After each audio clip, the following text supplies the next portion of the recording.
हाँ, मैं हूँ और मुझे अभी कोई राजनीतिक दल ज्वाइन करना है और ना ही राजनेता बनना है।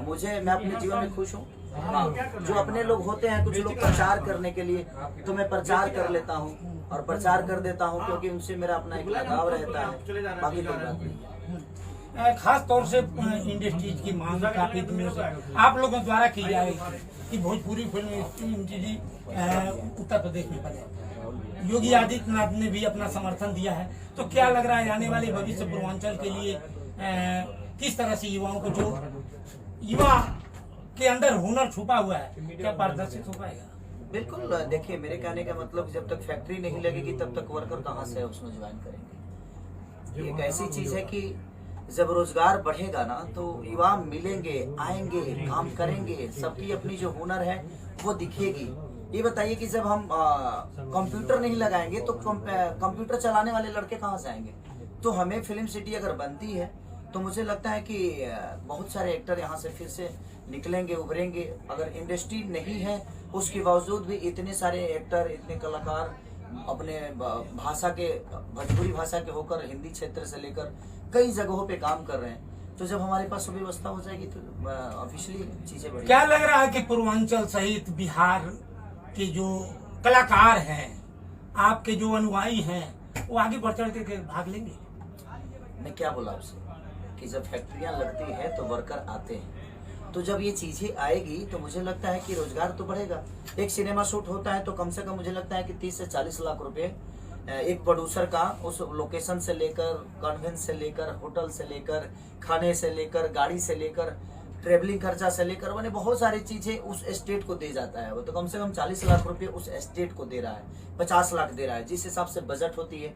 कभी कभी हमारे सिनेमाओं को ऐसा होता है जो 70, 80, 80 लाख तक बजट हो जाती है, सिर्फ लोकेशन और गाड़ी और कॉन्वेंस और होटल तक का, और सिनेमा 2-2 करोड़ 3-3 करोड़ की बन जाती है।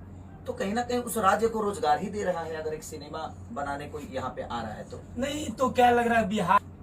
देखिए, एक फिल्म सिटी बन जाने से थोड़ी सी राहत तो होगी, लेकिन सिर्फ एक फिल्म सिटी बन जाने से ही रोजगार की, आप कह सकते हैं, ये खत्म हो जाएगा, ये संभव नहीं है। उसके लिए हमारे राज्य में फैक्ट्रियां बहुत जरूरी है, उद्योग बहुत जरूरी है, और इसके लिए राज्य सरकार को मुझे लगता है कि बड़े बड़े उद्योगपति, चाहे वो किसी स्टेट के हो, आखिर गुजरात में बड़े बड़े लोग लगा रहे हैं ना, तो जब तक बिहार, यूपी में बाहर से लोग आकर काम नहीं करेंगे तब तक मुझे नहीं लगता है कि बाहर से आकर फैक्ट्रियां नहीं लगेगी, तब तक रोजगार नहीं मिलेगा। और नहीं आने का कारण भी हमारे राजनेता ही है।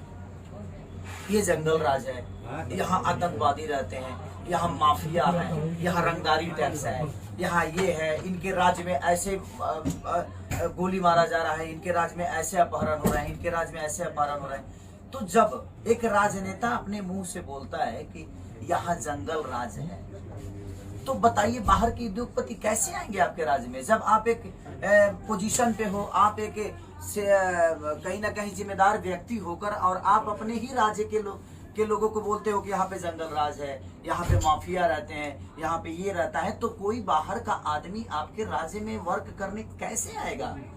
कब? अच्छे बताइए, कौन सा गुजरात का मुख्यमंत्री बोल दिया कि मेरे राज्य में जंगल राज है मेरे? और कहाँ हत्या नहीं होती है, कहाँ मर्डर नहीं होता है, कहाँ चीजें गलत नहीं होती है? मुझे कोई बता दीजिए, कोई ऐसा राज्य है जहाँ पे मर्डर नहीं होता है, जहाँ पे खून नहीं होता है, जहाँ पे रेप नहीं होता है?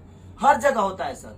लेकिन हमारे यहाँ के राजनेता ही हमारे देश को बदनाम करके रखे, हमारे राज्य को, कि हमारे यहाँ बहुत मर्डर होता है, हमारे यहाँ बहुत सारी चीजें होती है। आज गुजरात में, बॉम्बे में, कहाँ कहाँ नहीं उद्योग कहाँ कहाँ से लग रहा है। हमारे यूपी बिहार में क्यों नहीं लग रहा है? क्योंकि हमारे राजनेता शायद यही नहीं चाहते कि हाँ उद्योग लगे, क्योंकि उनके अपने मुंह से जिससे भी सुनिएगा, यहाँ पे उस सरकार में तो इतने हत्ये हुए, इस सरकार में तो इतने हत्ये हुए, किसको हम, यानी एक दूसरे की लोग बुराई करने में अपने लोगों को पीछे छोड़ देते। यस, एक दूसरे को बुराई करने में, एक दूसरे की को नीचा दिखाने में हम अपने राज्य को कितना नीचा लेके जा रहे हैं, किसी को अंदाजा ही नहीं है। सर, 2 सवाल और हमारा है। अगर चुनाव लड़ते हैं तो क्या योगी आदित्यनाथ के खिलाफ अगर लड़ाई जाए तो लड़ेंगे? मैं क्या बोला आपसे, वो मेरे गार्जियन स्वरूप है। ना मैं अखिलेश जी के खिलाफ लड़ने वाला हूँ, ना मैं मोदी जी के खिलाफ लड़ने वाला हूँ, ना मैं योगी जी के खिलाफ। मुझे किसी के खिलाफ करना ही नहीं है, मेरा क्षेत्र अलग है, इस चुनाव से लेना देना ही है नहीं।